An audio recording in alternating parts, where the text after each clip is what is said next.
नमस्कार, हमारा खास कार्यक्रम 3 at 3 देख रहे हैं आप। आपके साथ हूं मैं नेहा बाटा, मेरी सहयोगी मीनाक्षी कानवाल और श्वेता झा भी इस खास शो में मौजूद है। अगले 1 घंटे तक हम आपको दिखाएंगे देश और दुनिया की तमाम बड़ी खबरें, लेकिन इस बुलेटिन में सबसे पहले बात होगी सुशांत सिंह राजपूत की मौत मामले की, जिसमें लगातार चौथे दिन रिया से पूछताछ की जा रही है। मीनाक्षी बिल्कुल नेहा, और हम ये भी दिखाएंगे कि कैसे ड्रग्स कनेक्शन में गौरव आर्या पर ईडी का शिकंजा कस गया है। आज उससे ईडी पूछताछ कर रही है, जिसमें रिया के कनेक्शन पर हर सवाल दागे जा रहे हैं। बिल्कुल, सुशांत मामले से जुड़े हर उस राज और हर उस सवाल जवाब इस वक्त जो चल रहे हैं, पूरा अपडेट आपको हम इस बुलेटिन में देंगे। लेकिन उससे पहले आपको बता दें सबसे बड़ी खबर आज की, चीन की बात इसमें होगी। चीन की बात जिसने एक बार फिर से एलएसी पर घुसपैठ की कोशिश की है। जी हां, आपको हम बताएंगे कि चीन की सेना को कैसे भारतीय जवानों ने मुंहतोड़ जवाब दिया है, और आपको हमें बताएंगे कि चीन ने जिस तरह की धोखेबाजी की है, उसके बाद अब आगे की स्ट्रैटेजी क्या होगी। चीनी सेना ने एलएसी पर यथास्थिति बदलने की कोशिश की। आपको बता दें कि भारतीय सेना ने लेकिन पड़ोसी देश की हिमाकत का फिर मुंहतोड़ जवाब दिया है, हमेशा की तरह। बताया जा रहा है कि पेंगोंग इलाके में चीन की सेना की घुसपैठ को नाकाम कर दिया गया है। वो वहां कैंप बना रहे थे, टैंक्स उनके मूव हो रहे थे, तभी झड़प हो गई। गलवान पार्ट 2 की चीनी साजिश नाकाम, फिर एलएसी पर चीन ने की घुसपैठ की कोशिश। एलएसी पर चीन की हिमाकत का मुंहतोड़ जवाब। अड़ियल चीन को जवानों ने सिखाया सबक। चीन के धोखे का सच सामने आ चुका है। वही चीन जिसने गलवान में भारतीय जवानों पर हमला किया, वही चीन जिसने समझौतों का सम्मान नहीं किया, एक बार फिर उसी चीन ने पैंगोंग इलाके में रची थी घुसपैठ की साजिश। पीएलए के जवान एलएसी पर घुसपैठ की फिराक में थे, लेकिन भारतीय जवानों ने उन्हें उनकी औकात दिखा दी। घुसपैठ की ताजा घटना पैंगोंग इलाके में हुई है। 29 और 30 अगस्त की रात को चीनी सेना ने ये हिमाकत की। वो नए टेंट लगा रहे थे, सड़कें बना रहे थे, लेकिन चीन की हर चाल पर नजर रखने वाले जवानों ने जब उन्हें रोका तो वे झड़प करने लगे। तब उन्हें करारा जवाब मिला। अब आपको दिखाते हैं पैंगोंग का वो इलाका जहां चीनी सेना के साथ भारतीय जवानों की हाथापाई हुई है। तक जितना भी एक्शन था वो पैंगोंग के उत्तरी तट पे था, यानी कि नॉर्थ बैंक पे था। इस वक्त जो एक्शन हुआ है वो पैंगोंग के दक्षिणी तट पे हुआ, यानी कि साउथ बैंक पे हुआ है। मैं आपको ठीक उस जगह पे ले जाके दिखा सकता हूं जहां पर भारत और चीन की सेनाओं के बीच में ये जो सारा एक्शन है। आप इस तरफ नजर रखिए, ये जो लाल लाइन है ये लाइन ऑफ एक्चुअल कंट्रोल है। ये है पैंगोंग झील। 1/3 झील भारत में पड़ती है, 2/3 जो झील है वो चीन में पड़ती है। और चीन ने पहले यहाँ पे line of actual control cross की थी और भारत की जो जमीन है उसमें एंटर करने की उन्होंने कोशिश की थी। ये तो 29-30 की रात को चाइना ने इस इलाके को क्रॉस करके भारत की तरफ घुसने की कोशिश की, जो कि सेना की प्रेस रिलीज में लिखा है कि चाइना ने स्टेटस को ऑल्टर करने की कोशिश की। यहाँ पे आप देखिए ये भारत की सड़क है, यहाँ पे भारत ने अपने बिल्डअप किए हुए, ये भारत की सड़क है। हमारे सैनिकों ने रात में देखा कि चीन एंटर करने की कोशिश कर रहा है। उसके बाद अब एग्जैक्ट जगह तो हम लोगों को इस वक्त नहीं मालूम, लेकिन जो कुल मिला के अंदाजा है वो ये है कि इस जनरल एरिया में ये झड़प हुई है भारत और चीन की सेनाओं के बीच में। हमने आइडेंटिफाई कर लिया है उस जगह को जहां पर भारत और चीन की सेनाओं के बीच में ये जंग हुआ। चूंकि इंडियन आर्मी वहां पे मुस्तैद थी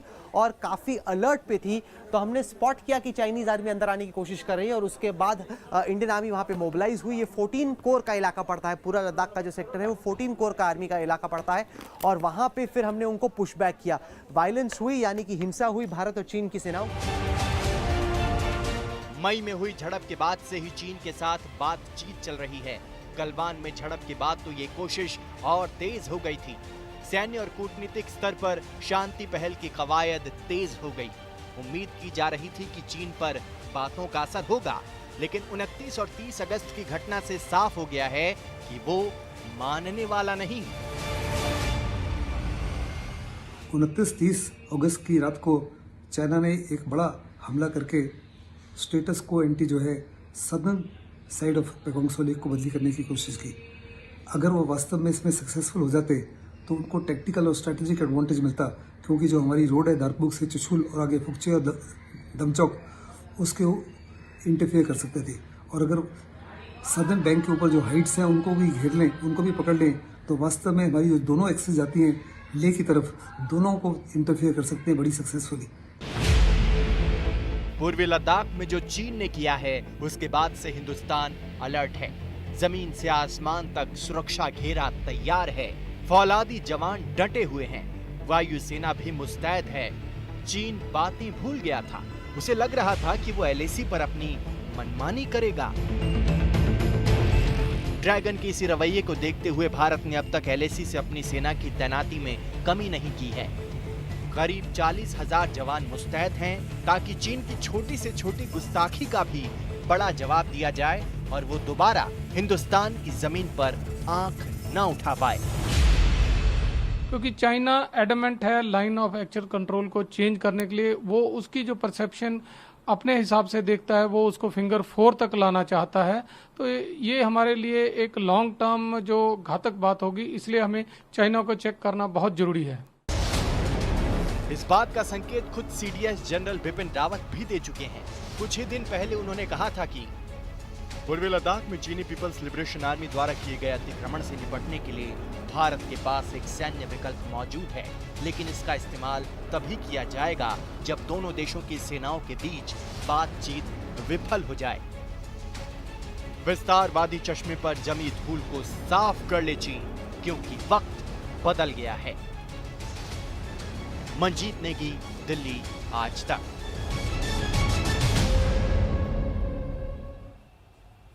दरअसल कुल मिलाकर चीन धोखा देने के लिए, सबकी आंखों में धूल झोंकने के लिए बातचीत तो एक तरफ करता रहा, लेकिन धोखा और झूठ ही उससे उम्मीद की जा सकती है, क्योंकि वो चालबाजी के अलावा चीन कुछ नहीं जानता। घुसपैठ की ताजा कोशिश के बाद चीन एक बार फिर अपनी हिमाकत को नकार रहा है। चीन झूठ का पुलिंदा है। ऐसा पहली दफा नहीं हुआ कि हर हिमाकत के बाद वो पलट जाए।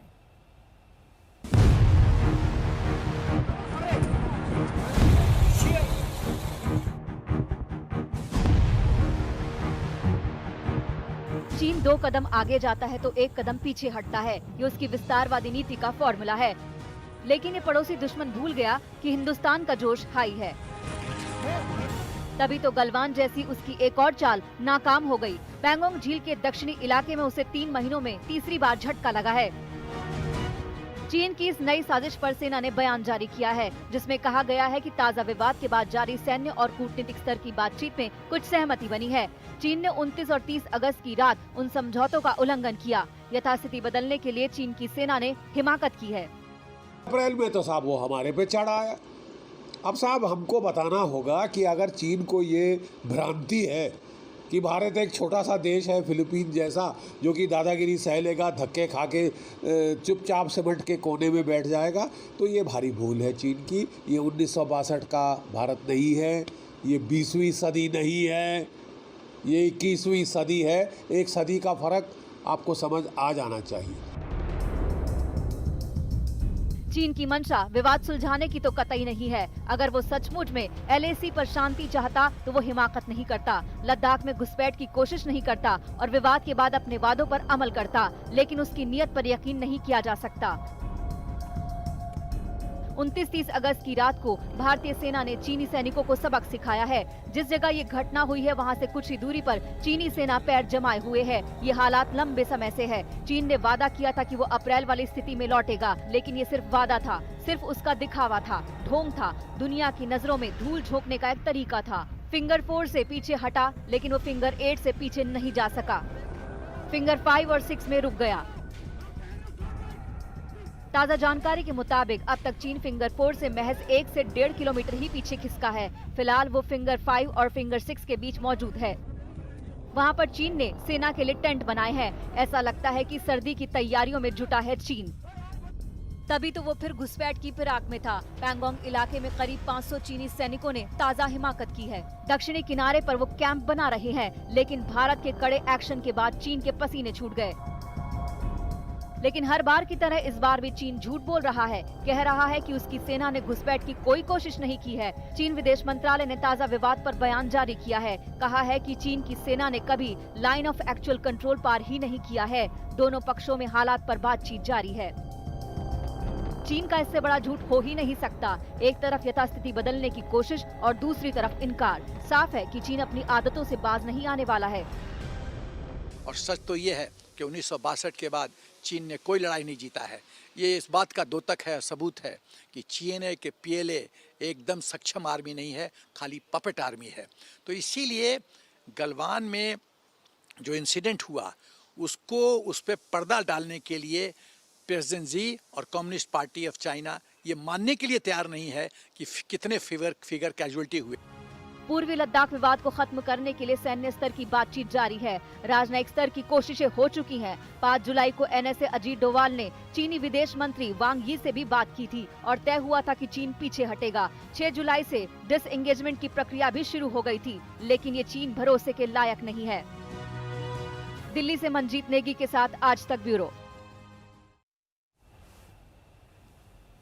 तो हमारे साथ सभी खास मेहमान इस वक्त जुड़ गए हैं। Lieutenant general Rajendra Singh, retired जो कि डिफेंस एक्सपर्ट हैं, वो हमारे साथ जुड़ गए हैं। साथ ही GJ सिंह साहब जुड़ गए हैं, डिफेंस एक्सपर्ट हैं, फॉर्मर नेवी अफसर हैं। वहीं हमारे साथ मेजर रिटायर्ड महमूद अली शाह हैं, रक्षा विशेषज्ञ। ब्रिगेडियर विनोद दत्ता साहब जुड़ गए हैं। सबसे पहले दत्ता साहब आपका रुख करते हुए, क्योंकि जिस तरीके से ये पूरा का पूरा मामला हमने सुबह से देखा है, फिंगर 4 से चीन का पीछे हटना, लेकिन फिंगर 8 पे हमेशा बात अटक जाना। लगातार हर स्तर पर वार्ता की गई, चीन को समझाया गया, लेकिन क्या लगता है चीन ये जो हर बार हिमाकत करता है, कहीं ना कहीं वो भारत का आकलन कम कर रहा है या फिर दो चेहरे लेकर साथ चल रहा है ताकि किसी ना किसी से हमें तरीके से हमें बेवकूफ बनाया जा सके? देखिए, आपने ठीक कहा कि चीन की जो रीडिंग है भारत के बारे में या जो इंटरनेशनल लेवल पे हम शायद चीन को कहीं ये इम्प्रेशन दे रहे हैं कि हम इस तरह की जो हिमाकत है उसको हम बर्दाश्त करेंगे, या हम क्योंकि शांति प्रिय देश हैं तो हम इस तरह की चीज़ों को काफ़ी समय तक ले सकते हैं। लेकिन अब ये समय आ गया है। देखिए, चाइना ने बड़ी सोची समझी हुई रणनीति के अंदर ये ट्रांसग्रेशन किए हैं। उसने 5 या 6 जगह ऐसी चुनी हैं जो बड़े हाई वैल्यू टारगेट्स हैं या स्ट्रेटेजिक पॉइंट ऑफ व्यू से उसने इन जगहों का चुनाव किया है। तो हमारा हमारी जो रणनीति है या जो हमारी सोच है वो ये होनी चाहिए कि हम एक एग्रेसिव डिफेंस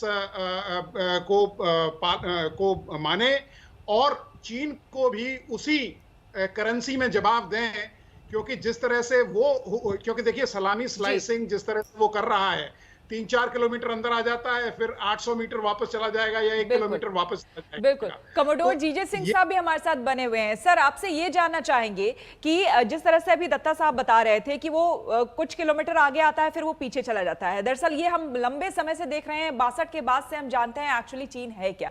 लेकिन समझना आपसे ये चाहेंगे कि इस वक्त हमारी पोजीशनिंग क्या है और इस वक्त हम कितने तैयार हैं चीन की इस तरह की जो उसकी हरकत होती है उसको जवाब देने के लिए? देखिए, तैयारी तो हमारी पूरी की पूरी है, मगर जो आपने पोजीशनिंग की बात कही है वो पोजीशनिंग को ही इंप्रूव कर रहे हैं। जितने स्ट्रैटेजिक पॉइंट्स होते हैं उनके ऊपर वो आके अपने पैर जमाना चाहते हैं, चाहे वो वेस्टर्न सेक्टर हो या ईस्टर्न सेक्टर हो।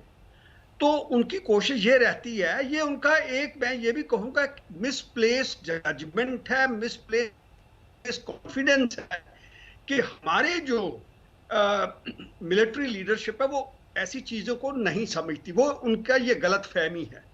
हम भी इस चीज़ को पूरी तरह समझते हैं कि उसकी क्या कोशिश है, क्या उसकी मंशा है, क्या उसका इंटेंट रहता है कि क्या करना चाहता है, क्यों वो उस जगह के ऊपर अपने पैर जमाना चाहता है। क्योंकि स्ट्रैटेजिक इंपॉर्टेंस होती है, कल लड़ाई होगी, उसके अंदर उसको फायदा होगा उसका।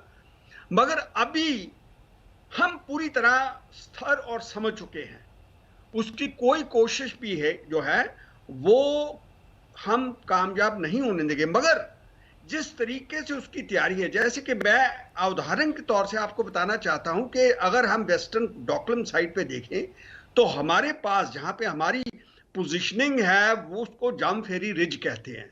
उससे सिर्फ 50 किलोमीटर के ऊपर उसने अपने सैटेलाइट रॉकेट मिसाइल फायर करने का एक साइट बना लिया है, जो कि चिंता का विषय है। वहां से कुछ भी कर सकता है। अभी हमने रिसेंटली देखा है उसका बड़ा अग्रेसिव बिहेवियर है। साउथ चाइना सी के अंदर जहां सर पे हमारे दुनिया साथ की बने हुए तमाम हैं। फौजी, बिल्कुल सर, हम यहाँ पर जानना चाहेंगे लगातार जो कुछ भी मई में हुआ उसके बाद से हम जिस तरह से देख रहे हैं चीन को, और आज के डेट में फिर जो हुआ, कहीं ना कहीं जो डिफेंस है वो इसके लिए मिनिस्ट्री तैयार थी। कहीं ना कहीं हम ये जान रहे थे कि चीन इस तरह की हिमाकत करेगा और इसीलिए भारत पूरी तरह से तैयार था उन एरियाज में, और आज यही बड़ी वजह है कि जिसकी वजह से हम उन्हें पीछे धकेल पाए हैं।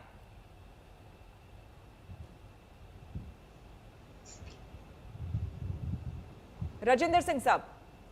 हाँ जी, आपने जो कहा है ये बिल्कुल ठीक है। और चीन ने जो शुरू में एक कंसंट्रेशन ऑफ ट्रूप्स उधर किया, अपनी जो डिविजन्स लाए एक्साइज के नाम पर, उसके बाद हमारा रिएक्शन बहुत स्विफ्ट रहा।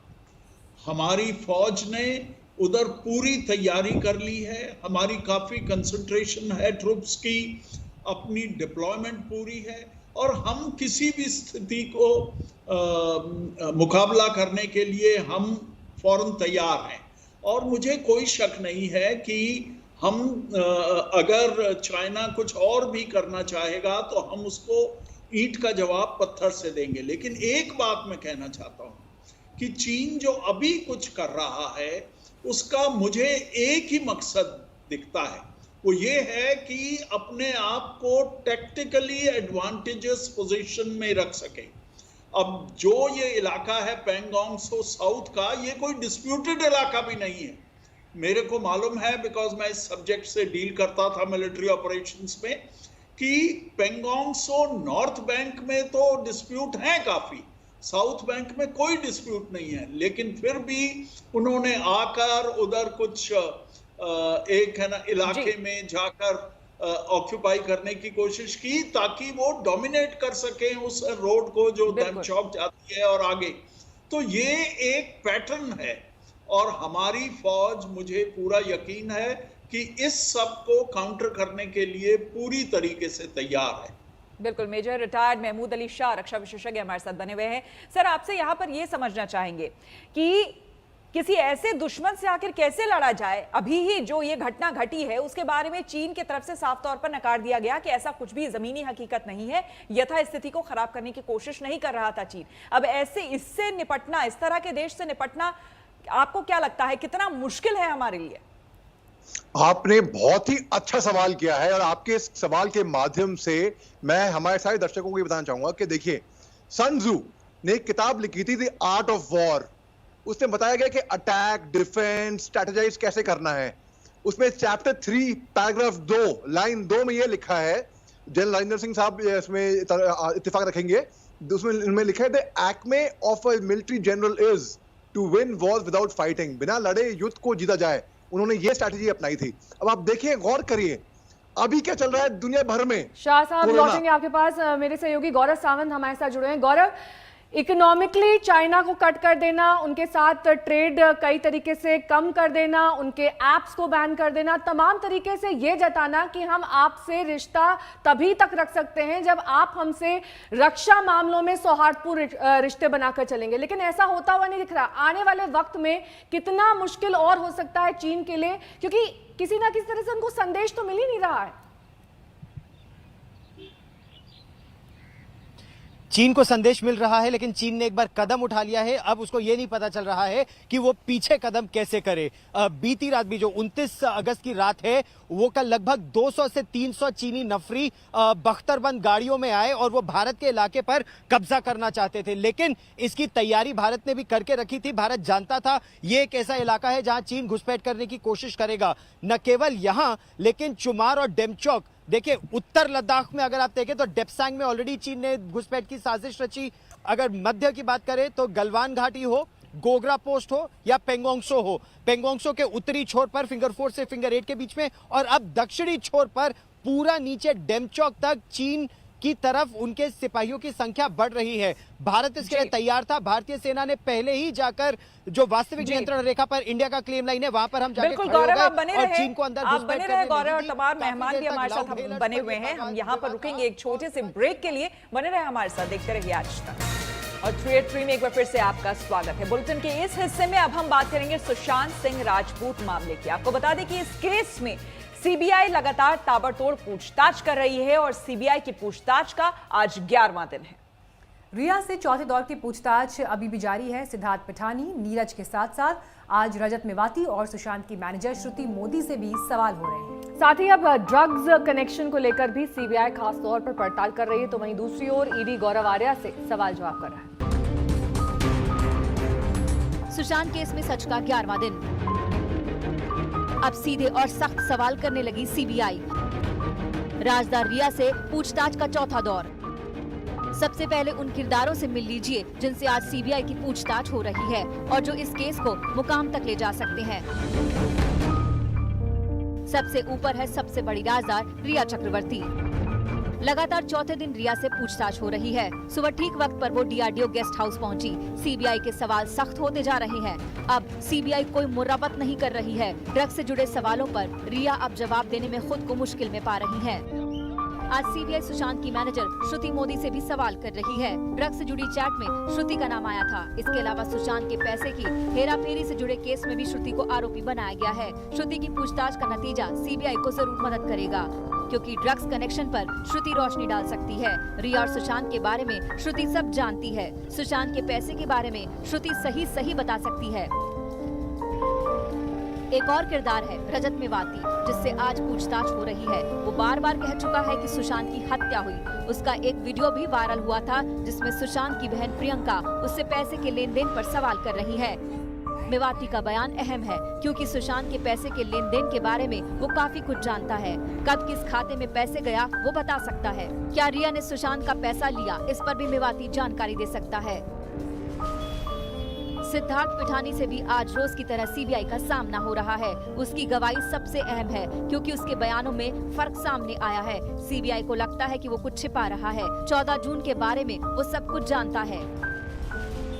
कुक नीरज से भी आज सीबीआई पूछताछ हो रही है। हम आपको बताते हैं कि सच तक पहुंचने के लिए नीरज कितना अहम है। नीरज उन चारों में से एक है जो सुशांत की मौत के दिन और उस वक्त फ्लैट पर मौजूद था। सुशांत के सबसे करीबी रहे लोगों में नीरज भी है। नीरज को सुशांत के घर में पल पल क्या हुआ इसकी जानकारी है। 2017 में मेरा कॉन्टैक्ट था, तो मैं इस केस से कोई लेना देना नहीं है जी। फिर भी मैं अथॉरिटी ने बुलाया है, कर रहा हूं। That's it. हाँ, that's it. NCB का भी नोटिस मिला आपको? supplied any kind of drugs to Riya Chakraborty? I have not done anything of the sort. I have no contact with him since 2017. Please let me. किसी तरह का and cooperate. किसी तरह का drugs? Come on, you know me. Why are you doing this? Sir, Sushant Rajput से आप मिले थे? नहीं, मैं कभी नहीं मिला था उनसे। When is the last time you met Riya Chakraborty? 2017. You have not given any kind of drugs to her?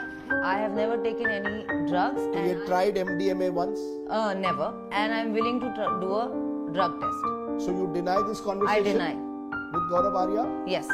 You don't know him? No, I do know him, but I deny the contents of this conversation and I will like to reserve the rest of this for the investigation. एक तरफ CBI अहम किरदारों को घेर कर सच की तलाश कर रही है, तो ईडी आज इस मामले की अहम कड़ी होटल कारोबारी गौरव आर्या से पूछताछ कर रही है। ड्रग्स को लेकर रिया की चैट के बाद से गौरव का बयान काफी अहम हो गया है। रिया ने भी माना है कि वो गौरव को जानती है और गौरव ने भी रिया से मुलाकात की बात मानी है। पांडे, अरविंद ओझा, सौरभ वक्तानिया के साथ शमस्ताइर खान, आज तक ब्यूरो। सुशांत केस में ड्रग्स का जाल और गहरा होता जा रहा है और अब सुशांत की मैनेजर श्रुति मोदी के वकील ने भी कुछ खुलासे किए हैं। श्रुति मोदी के वकील की अगर माने तो सुशांत के इर्द गिर्द ड्रग्स की पूरी मंडली थी। बिल्कुल, और इस मंडली में रिया चक्रवर्ती भी शामिल थी। ये वो मंडली थी जो पूरी तरह से नशे के ट्रैप में थी। आपने देखा ड्रग्स कनेक्शन पर रिया का दावा। I have never taken any drugs. You had tried MDMA once? Never. And I'm willing to do a drug test. आपने देखा ड्रग्स पर रिया के चैट के स्क्रीनशॉट्स। आपने देखा रिया की ड्रग्स मंडली पर बड़ा खुलासा। आपने आज तक पर एक एक करके रिया के ड्रग्स कनेक्शन की परतें खुलती देखी। आपने देखा कैसे व्हाट्सएप ग्रुप बना जिसका नाम NIFW था। इस ग्रुप में आयुषी, आनंदी, सिद्धार्थ पिठानी, सैमुअल मिरांडा, रिया सहित कई नाम हैं। हमने आपको 30 जुलाई 2019 का वो चैट भी दिखाया जिसमें सबसे पहले रिया लिखती हैं, 2D की जरूरत है। रोल तैयार कर रहा हूँ, मिरांडा यहाँ है। मैं निकल चुकी हूँ, कुछ देर में आऊंगी, किसी को ऊपर भेजो, लिफ्ट डोर को लॉक करो और सुश के लिए टैंगो भेजो। आपने एक और चैट में देखा, ये रिया और सैमुअल मिरांडा की 14 अगस्त 2019 की चैट है जिसमें रिया मैसेज करती है, अशोक को फोन करो। माल के लिए ना? हाँ, हमारे पास खत्म हो गया है। ओके, देखता हूँ। बस एक बची है। अरे, अशोक ने कब तक इंतजाम करने के लिए कहा था? मैंने बोला था कि 2 दिन में इंतजाम कर दे। ओके, उसको फोन करता हूँ। मैं उससे संपर्क की 2 दिन से कोशिश कर रही हूँ। मैंने बोल दिया। ओके, मैंने साहिल को भेजा है कहीं से लाने के लिए। अब इस ड्रग्स मंडली को लेकर श्रुति मोदी के वकील अशोक सरावगी ने कुछ नए खुलासे किए हैं। उन्होंने 3 और नाम बताए हैं। जितनी भी ड्रग्स थी वो उनको जो सप्लाई करते थे, उनका जो ड्राइवर कम बॉडीगार्ड था सुहेल, वो एक था, और उनके 2 मित्र थे जिनका नाम है मिस्टर आयुष शर्मा और एक लड़की थी आनंदी। कभी कभी जो है वो एज ए एम्प्लॉय अपने मैनेजर को भी फोर्स करते थे, आप मंगा दो, मगर अगस्त के अंदर जो है मैनेजर ने कह दिया ये काम मेरा नहीं है। और मैंने शायद एक ड्रग्स की फोटो भी जो है उस चैट्स में दी है जिसका कि कोड नाम जो है इन्होंने AK-47 रखा है। तो वो ड्रग्स भी जो है ये मंगाने की ट्राई कर रहे थे। सवाल है कि ये तीनों कौन लोग हैं जो अब तक जांच एजेंसियों के रडार से दूर हैं? क्या इन तीनों से तहकीकात होगी? क्योंकि सुशांत के कई राज इन्हें भी जरूर मालूम होंगे। श्रुति मोदी के वकील की माने तो रिया को सब मालूम था। सुशांत के घर में जब तक रही रिया अपनी मर्जी चलाती रही। अगर रिया उनके साथ रहती थी तो obviously it goes without saying कि भले ही लिव इन रिलेशनशिप हो, but that is nothing less than a relationship of husband and wife. तो अगर वो है तो डेफिनेटली रिया जो है, कोई भी आर्टिस्ट अपने आप में बहुत ज़्यादा बिजी रहता है, उसको अपने असाइनमेंट्स देखने होते हैं, तो कोई ना कोई तो फाइनेंस देखता है। तो उसके अंदर रिया जो है डेफिनेटली उनके कॉमर्शियल एस्पेक्ट्स जो है वो देखती थी, समझती थी, और उसमें मैं नहीं समझता कुछ गलत है। आपको याद होगा रिया का वो खुलासा जिसमें वो साफ साफ कह रही है कि सुशांत को नशे की लत थी। अनफॉर्चुनेट कि किसी के गुजर जाने के बाद हमें उनकी वाइसेस को ऐसे एक्सप्लॉइट करना होता है, पर अब मेरे पास कोई ऑप्शन नहीं है। Yes, Sushant used to smoke marijuana, और हाँ वो काफी रेगुलरली पीते थे, मुझसे मिलने से पहले से पीते थे। इनफैक्ट केदारनाथ की शूटिंग या उससे जरा सा पहले से उन्होंने शुरू किया था ये, और मैं इनफैक्ट उन्हें कंट्रोल करने की कोशिश करती थी। सिर्फ इसी डिपार्टमेंट में मैं उन्हें कंट्रोल करने की कोशिश करती थी। लेकिन यही रिया ड्रग्स से अपने नाते पर नाना करती है, जबकि व्हाट्सएप से रिया के ड्रग कनेक्शन का साफ साफ पता चलता है। तो क्या रिया अपनी इमेज बिल्डिंग और सुशांत की छवि खराब करने की कोशिश में लगी है? पंकज उपाध्याय, सौरभ बख्तानिया, दिव्येश, अरविंद ओझा और शमशायर खान के साथ दिव्या, मुंबई आज तक। ड्रग्स के इस एंगल में अब एक और शख्स की दरअसल एंट्री हो चुकी है। शख्स का नाम है कुणाल जैन। दरअसल खुलासा ये भी हुआ है कि रिया की भूमिका इस रैकेट में बेहद अहम थी। हम आपको उस ड्रग्स 11 का पूरा कच्चा चिट्ठा बताते हैं जिसकी कैप्टन थी रिया। ड्रग्स की डर्टी चैट नंबर 2, ड्रग्स की डर्टी चैट नंबर 3, ड्रग्स की डर्टी चैट नंबर 4। ये वो तमाम सबूत है उस ड्रग्स मंडली के जिसकी चीफ ऑपरेटर रिया चक्रवर्ती थी। ये व्हाट्सएप चैट सबूत है कि नशे की लत से नाना करती रही रिया का ड्रग्स से गहरा नाता हो सकता है। क्या रिया खुद ड्रग्स लेती थी? क्या रिया सुशांत को ड्रग्स देती थी? ये तमाम राज आज खुलेंगे जब इस गैंग का एक और अहम किरदार जांच एजेंसी के सामने होगा, और वो किरदार है गौरव आर्या, रिया को ड्रग्स सप्लाई करने का आरोपी। गौरव आर्या गोवा का वो होटल कारोबारी है जो रिया चक्रवर्ती के ड्रग्स कनेक्शन का सच सामने रख सकता है। गौरव आर्या का नाम रिया की उन व्हाट्सएप चैट में सामने आया जिसे ईडी ने अपनी जांच के दौरान रिया के फोन से क्लोन करके हासिल किया है। गौरव आर्या ईडी को क्या बताता है, क्या छिपाता है, ये तो देखने वाली बात होगी, लेकिन फिलहाल वो खुद को ऐसे पेश कर रहा है जैसे वो कुछ जानता ही नहीं। लास्ट 2017 में मेरा कॉन्टैक्ट था, तो मेरा इस केस से कोई लेना देना नहीं है जी। फिर भी मैं अभी अथॉरिटी ने बुलाया है, तो मैं अप्लाई कर रहा हूँ। That's it. हाँ, that's it. NCB का भी नोटिस मिला है आपको? I have not done anything of the sort. I have no contact with him since 2017. Please let me किसी तरह का किसी तरह का come on यार, you know me. Why are you doing this? Sir, Sushant Rajput से आप मिले थे? नहीं, मैं कभी नहीं मिला था उनसे। 2017। I have never taken any drugs. You tried MDMA once? Never. And I'm willing to do a drug test. So you deny this conversation? I deny. With Gaurav Arya? Yes. You don't know him?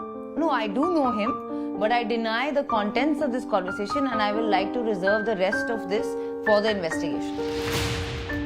Riya, Samuel, Shruti, Showik, Pithani, Dipesh, Gaurav Arya, Ayush, Anandi, Sohail और अब एक नए किरदार की भी entry इस gang में हुई है। नाम है कुणाल जानी, जो कि बॉलीवुड एक्ट्रेस और उनके पति का हॉस्पिटैलिटी बिजनेस देखता है। उन्हें भी ईडी ने पूछताछ के लिए बुलाया है। ये जो सारे चैट है एक्चुअली, इसमें ड्रग्स को लेकर काफी जिक्र है। अब यही चीज नारकोटिक कंट्रोल ब्यूरो को चेक करना है कि ये जो ड्रग्स की बातचीत है ये पर्सनल कंजम्पशन के लिए सिर्फ खरीद फरोख्त तक है या फिर इसके आगे बिजनेस के इसका कोई जाकर लिंक जोड़ता है। इसीलिए पहले ईडी भी इसमें शामिल और ईडी के ही जरिए ये सारे ड्रग्स के और ये व्हाट्सएप चैट जो है वो बाहर आए। उसके बाद नारकोटिक कंट्रोल ब्यूरो की एंट्री हुई।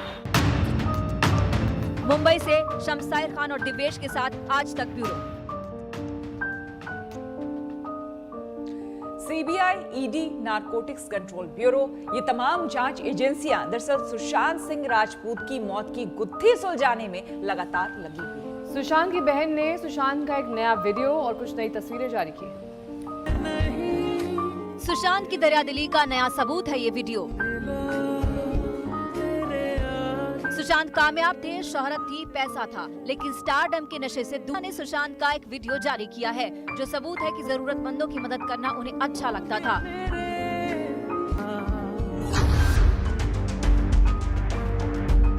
श्वेता ने सुशांत की कुछ और तस्वीरें भी जारी की हैं। मई 2014 की ये तस्वीरें हैं। मौका था सुशांत की बड़ी बहन की शादी का, जिसमें सुशांत नाच रहे हैं, झूम रहे हैं। सुशांत और उनकी बहनों के कई वीडियोस अब तक आप देखते रहे हैं, लेकिन सुशांत के परिवार से रिश्ते को लेकर रिया चक्रवर्ती कुछ और ही कहानी बताती रही हैं।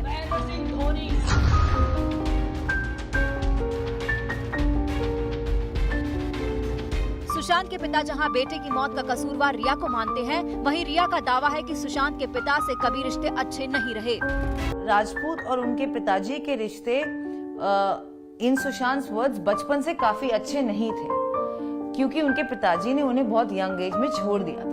वो अपनी मॉम को बहुत चाहते थे और बहुत मिस करते थे, और क्योंकि उनके पिताजी ने उनकी मदर को छोड़ दिया था, Sushant was very hurt about that. Naturally as a कोई भी छोटा बच्चा अपनी माँ के लिए ये बात जरूर फील करेगा। मेरी सुशांत की लाइफ में आने से पहले 2019 में Sushant had not met his father for 5 years। Rhea मेरे बेटे सुशांत को लंबे समय से जहर पिलाया करती थी। वो इसकी हत्यारी है। जांच से को चाहिए कि रिया को और उसके सहयोगी को अविलंब गिरफ्तार करें और उसे सजा दिलाएं। सुशांत के परिवार से रिश्ते को लेकर उनकी मैनेजर श्रुति मोदी के वकील ने भी कुछ दावे किए हैं।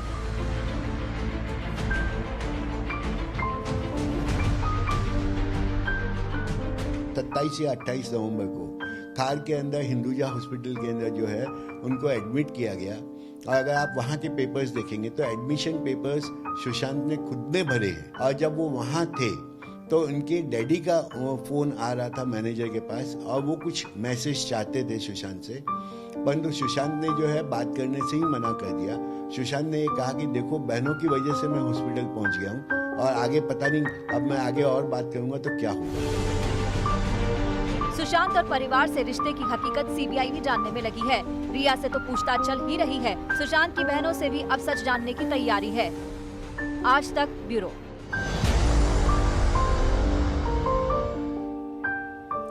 चलिए इसी के साथ फिलहाल इस बुलेटिन में इतना ही, लेकिन देश और दुनिया की बाकी खबरों के लिए आप देखते रहिए आज तक। नमस्कार, मैं हूं अंजना ओम कश्यप। हमें उम्मीद है ये वीडियो आपको पसंद आया होगा।